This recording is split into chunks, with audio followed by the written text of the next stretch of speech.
everybody, this video guide a child who draw a mantis. Here are some steps to draw a mantis. Step 1. Draw the basic shape of the mantis. Draw a small circle to represent the head of the mantis. Next, draw a long, thin oval to create the body of the mantis. Draw 2 small circles at the top of the oval to create the eyes. Step 2.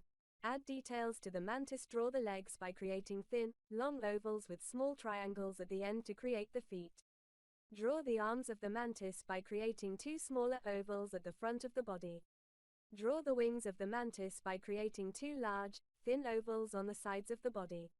Step 3. Color the mantis. Choose the appropriate color for your mantis and start coloring.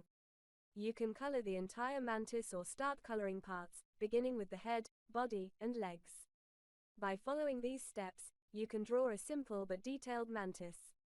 Remember to practice and experiment with different colors and details to create your unique mantis drawing.